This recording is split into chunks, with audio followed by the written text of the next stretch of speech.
Bom dia, irmãos. Vamos dar início a mais uma aula nossa, do nosso EBD. Vamos fazer uma oração? Senhor nosso Deus, te agradecemos, Senhor, pela oportunidade que temos de aprender a Tua Palavra, Senhor, de receber os Teus ensinos, que possamos entender aquilo que estamos estudando, meu Deus, e que sirva de prática para a nossa vida. Em nome de Jesus Cristo, amém. Irmãos, a aula de hoje nós vamos falar sobre o batismo com o Espírito Santo. Na aula passada, o Jota deu início ao tema de batismo, e hoje nós falaremos sobre o batismo com o Espírito Santo. Paulo diz, em Efésios 4:5, que há um só batismo.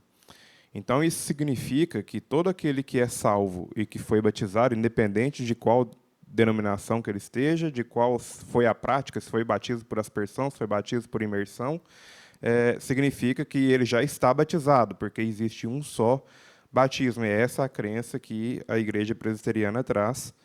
E justo por isso, quando vem uma pessoa, por exemplo, da Batista, a gente não rebatiza essa pessoa. Quando vem uma pessoa da Assembleia, a gente não rebatiza essa pessoa, porque nós entendemos que o batismo ele é único. Frente a isso, o nosso entendimento é que todas as pessoas que são salvas e batizadas, elas são iguais perante a Deus. Porém, entre os cristãos, nós temos algumas crenças e chega a ter até algumas divisões a respeito do batismo com a água, sendo a questão de ser diferente do batismo com o Espírito Santo. E essa divisão ela surge com um movimento pentecostal que trouxe um entendimento diferente do que é o batismo com água com o batismo do Espírito. Então, nós temos crentes pentecostais e neopentecostais e alguns católicos carismáticos que afirmam que o batismo com o Espírito Santo é uma experiência pós-conversão. E eles dizem que mesmo depois que alguém se converte a Cristo, ainda não está preparado para viver a vida cristã vitoriosa, pois, para isso, precisa de uma segunda bênção, que eles denominam de batismo com ou no Espírito Santo.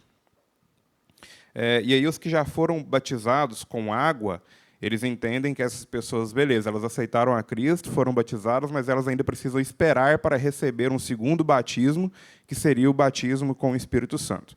Algumas dessas igrejas entendem que esse batismo ele vai chegar quando a pessoa conseguir falar em línguas, ou quando a pessoa conseguir profetizar, enfim, expressar algum dom que eles entendem ser o batismo com o Espírito Santo. E aí, aqui eu vou até citar um exemplo, que uma vez o meu pai estava viajando para uma cidade no Mato Grosso, e ele decidiu visitar uma igreja que tinha lá. E o Mato Grosso, em grande escala, a igreja presbiteriana mais forte lá é a Igreja Presbiteriana Renovada, que é a Igreja Presbiteriana Pentecostal. E quando ele entra na igreja, o pessoal pergunta: meu irmão, chegaram os presbíteros para conversar com ele e tal. Perguntou se ele já era cristão. Eu falei: já não, sim, já sou cristão já e tal.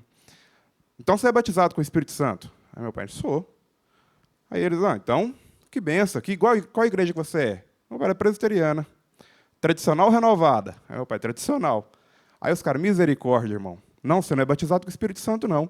E aí juntou um monte de gente em volta dele para orar por ele, para que ele recebesse o batismo com o Espírito Santo. Então, é essa visão que eles têm, que mesmo uma pessoa que aceitou a Cristo, mesmo uma pessoa que já vive em plena comunhão com Cristo, ela ainda não recebeu o segundo batismo se ela não expressar algum desses dons espirituais que eu citei. Há algo em que os carismáticos reformados concordam. O Espírito Santo é absolutamente necessário para a vida cristã, pois entendemos... A questão que não passa no teste da Escritura, entretanto, é que o batismo com o Espírito Santo é uma segunda bênção, pois entendemos que ele acontece simultaneamente com a conversão, muito embora, por toda a vida, o cristão deve buscar se encher do Espírito. E aí nós vamos entrar no subtema, que é qual a importância do Espírito Santo para o salvo. No capítulo 14 de João, alguém abre para mim aí João 14:16. No capítulo 14 de João, Jesus explica a seus discípulos que teria que se ausentar por algum tempo da presença deles, Logicamente, eles se sentiram extremamente tristes com essa notícia. E Jesus se apressou em consolá-los. João 14, 16. Então, leia.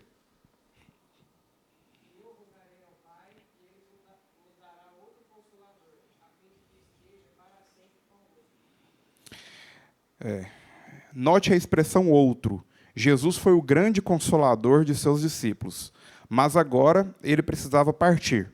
Entretanto, não deixaria seus discípulos órfãos, pois mandaria alguém extremamente necessário para a vida deles, o Espírito Santo. Então, quando Cristo vai tratar do Espírito Santo, ele fala que o Espírito Santo é um outro consolador, ou seja, ele continuaria desenvolvendo um dos papéis que Cristo já estava desenvolvendo na vida dos discípulos. E ele cita: vou partir agora, mas enviarei outro Consolador para que possa auxiliar vocês. Então, quais são as funções do Espírito Santo nas nossas vidas? Então, Jesus havia dito, que ele seria um outro Consolador.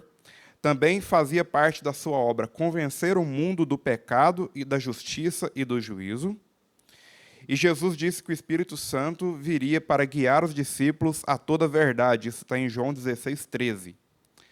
Certamente a obra dele não seria uma obra independente, pois sua função era glorificar o próprio Jesus, exaltando sua pessoa, seu poder e sua obra. João 16, 14. E aí depois em casa os irmãos leem João 16, que é um capítulo que Jesus trata bem de qual seria a obra do Espírito Santo em nossas vidas. Então, é impossível imaginar uma pessoa que é crente, uma pessoa que é convertida, sem a presença do Espírito Santo em sua vida. Então, o que nós entendemos? Quando Cristo partiu, e aí ele fala que enviaria o Espírito Santo, quando nós falamos de alguém convertido, essa pessoa já recebeu o Espírito Santo. Até porque, como nós vimos nas lições anteriores, jamais alguém poderia chegar a Deus e se converter por obra própria. É por obra de alguém. E quem é esse alguém? É o Espírito Santo que nos convence do nosso pecado e nos convence da necessidade de buscar a Deus. Um crente sem o Espírito Santo, em hipótese alguma, é um crente. O Espírito Santo, em toda a Bíblia, simboliza a capacitação do povo de Deus. E aí, inclusive no Antigo Testamento, quando o Espírito Santo ainda não havia sido derramado sobre o povo, o Espírito Santo agiu na criação do mundo, e aí a gente vê isso lá em Gênesis 1, quando fala que o Espírito de Deus pairava sobre as águas. E, de algum modo, ele foi responsável por fazer com que surgisse a vida do caos, que era a terra sem forma e vazia. O Espírito também capacitou homens no Antigo Testamento para a construção do tabernáculo, isso está expresso em Êxodo 31, de 3 a 5, e também de ungir os reis, os profetas e os sacerdotes na missão que precisavam desempenhar. E isso está em Números 27, Juízes 3 e 1 Samuel 16. A promessa do Espírito sempre esteve ligada a um tempo de restauração espiritual, familiar e material. Isso está expresso em Isaías 32, Isaías 44 e Ezequiel 36. Alguém lê para mim Atos de 1 a 8.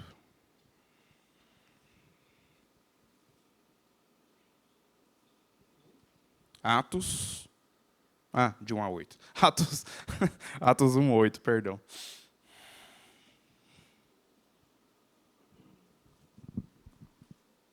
Mas recebereis poder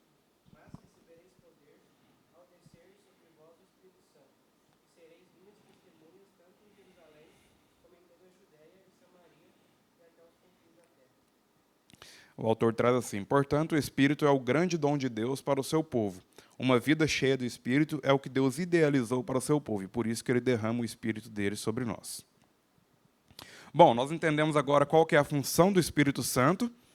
Nós entramos agora na segunda parte, que é a primeira bênção. Justamente porque o Espírito tem toda essa importância, é que não podemos reconhecer uma conversão dissociada do batismo com o Espírito. Ou seja, com toda essa importância, Deus jamais deixaria alguém que foi convertido sem receber o Espírito, ou converteu, batizou e está lá esperando o Espírito receber. Porque seria impossível algo tão importante para Deus e planejado por Deus ser algo que ficaria esperando a pessoa depois dela já ter convertido e batizado. Um dos significados da palavra batismo é admissão. E justamente por isso não se não pode ser uma segunda bênção, porque se é a admissão, a partir do momento que você foi admitido como servo de Deus, você já recebe o Espírito Santo. O novo nascimento é o nascimento do Espírito, conforme está expresso em João 3. E o Espírito guia a verdade, conforme João 16, 13. E convence do pecado, conforme João 16, 8. O batismo significa o ato de admissão ao corpo de Cristo. Portanto, ele precisa acontecer no início, e não em algum momento posterior à conversão. Alguém lê para mim Efésios 1, 13 a 14.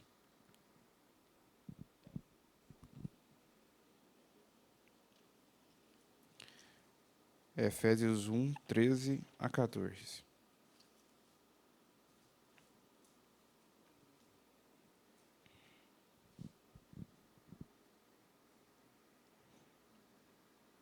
Pode ler.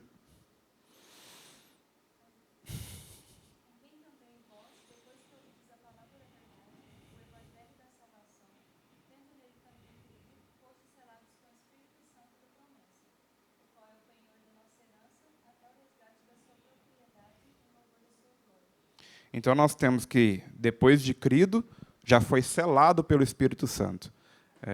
O recebendo do Espírito Santo é imediatamente após a conversão da pessoa. Então, esse texto ele traz o que a gente acabou de falar. Não existe um prazo depois de convertido, depois de batizado, que a pessoa espera por receber o batismo com o Espírito Santo. Paulo está escrevendo desde o início da carta, da sua obra, sobre o Pai, o Filho e o Espírito Santo. E qual a função deles na salvação dos crentes. Alguém vai ler para mim agora Romanos 8, versículo 9. É o último texto, eu acho. Romanos 8, versículo 9.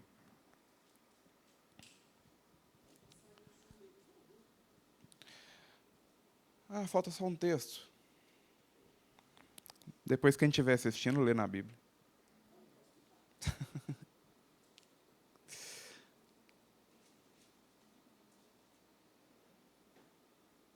Romanos 8, 9. Lê.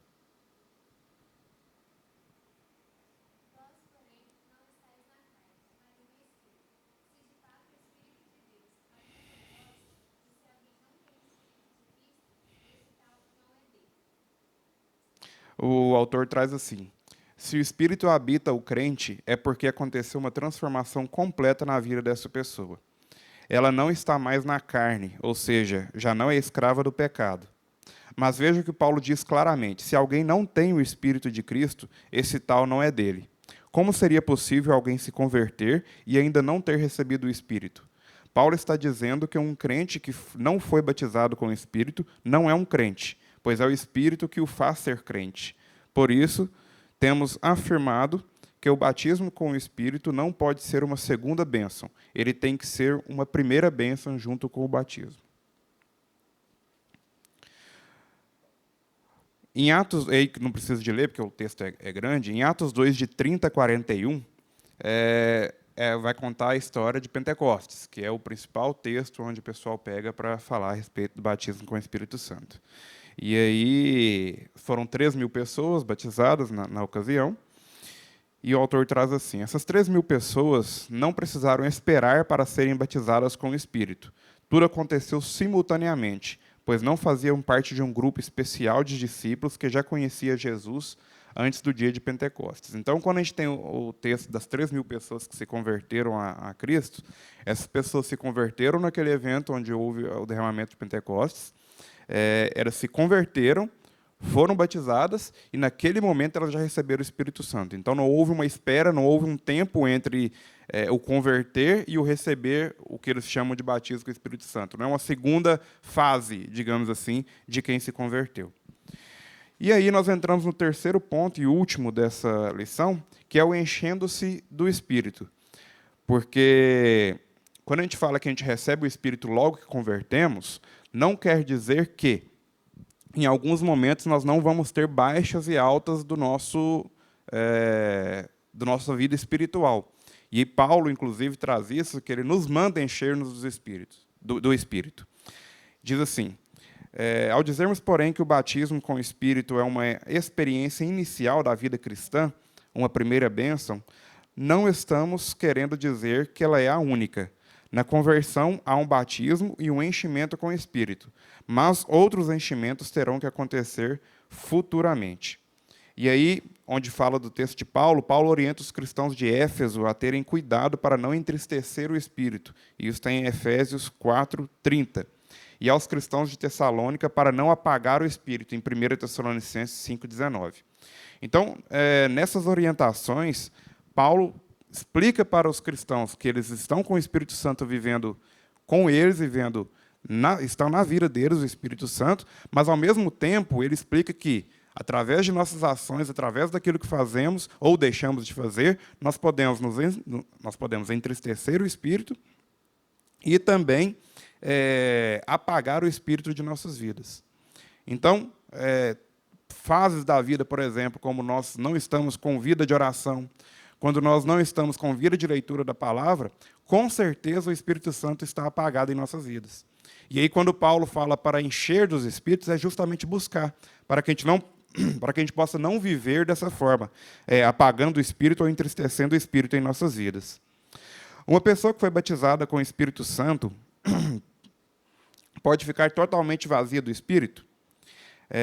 Na verdade, não, pois o Espírito nunca abandona totalmente aquele que foi salvo.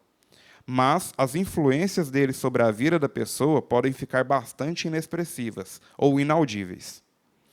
Por causa disso, a Bíblia nos manda buscar o enchimento do Espírito em Efésios 5:18. Paulo diz: "E não vos embriagueis com vinho, onde há dissolução, mas enchei-vos do Espírito." A ordem é direcionada a todos os crentes, e assim todos os crentes têm a obrigação de serem cheios do Espírito. Então, quando Paulo dá essa orientação, na verdade, não é apenas se os cristãos quiserem, eles devem encher-se do Espírito, mas sim é uma ordenança. Enchei-vos, é imperativo. Enchei-vos do Espírito. E como que a gente faz isso? Mantendo a vida de união na igreja com os irmãos, buscando a leitura da palavra, buscando vida de oração, é assim que nós vamos nos encher do Espírito. E aí, finalizando, o autor diz assim: Jesus nos explica aqui como esse Espírito pode ser conseguido. E aí eu vou ler o texto. Ele diz, bebendo, quem tem sede, venha a mim e beba. Tão somente isso, ir a Jesus e beber. O método divino pelo qual podemos ficar cheios do Espírito Santo é o mais simples de todos. Basta ter sede, ir a Jesus e beber. Isso pode ser feito a qualquer momento, em qualquer lugar e em qualquer situação. O texto ao que o autor se refere é em João 7, de 37 a 39. Se alguém tiver sede, venha a mim e beba. Quem crer em mim, como diz a Escritura, do seu interior fluirão rios de água viva. Isso ele diz com respeito ao Espírito Santo, que haviam de receber os que nele crescem. Pois o Espírito até aquele momento não fora dado, porque Jesus não havia sido ainda glorificado.